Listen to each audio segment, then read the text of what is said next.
দুষ্টু কোকিল গানে মিমি চক্রবর্তীর নাকি একটা এক্সট্রিম লেভেলের নুড সিন আছে, আর সোশ্যাল মিডিয়ায় সেটা অত্যন্ত কন্ট্রোভার্সিয়াল ইস্যুতে পরিণত হয়েছে।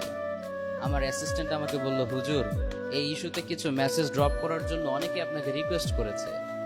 তো অ্যাকচুয়ালি টু বি অনেস্ট, আমি কিন্তু খুবই ব্যস্ত মানুষ, এজন্য ইচ্ছা থাকা সত্ত্বেও সব ইস্যুতে ইন্টারাপ্ট করার স্কোপ আমার হাতে থাকে না। But I think it's a very sensitive and important issue for us. That's why তোমাদেরকে কিছু মেসেজ ড্রপ করছি।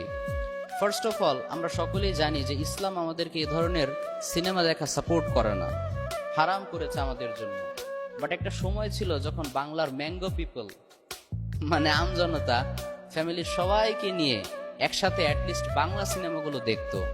বাট বাংলা সিনেমার স্ট্যান্ডার্ড নামতে নামতে এখন এমন পর্যায়ে এসেছে যে পাশে গার্লফ্রেন্ডকে রেখে এ ধরনের সিনেমা দেখতেও লজ্জা লাগবে। ঠিক কিনা বলো যুবক ভাইয়েরা? সেন্সর বোর্ডের মেম্বাররা কি যে করে আমার বুঝে আসে না। How can they be so irresponsible? একটা সিনেমা পাবলিশ করার পূর্বে সেটা ভালো করে মনিটরিং করে অ্যাটলিস্ট এক্সট্রিম লেভেলের নোট সিনগুলো ডিলিট করা তো তাদের রেসপন্সিবিলিটি ছিল। তারা তাদের দায়িত্ব ঠিকঠাক পালন করে নাই। এজন্য আমাদেরকে খুব বেশি সতর্ক থাকতে হবে, অ্যালার্ট থাকতে হবে যুবক ভাইয়েরা। নিউজ ফিডে যদি এ ধরনের কোনো কন্টেন্ট তোমার সামনে চলে আসে, জাস্ট ইগনোর দ্যাট।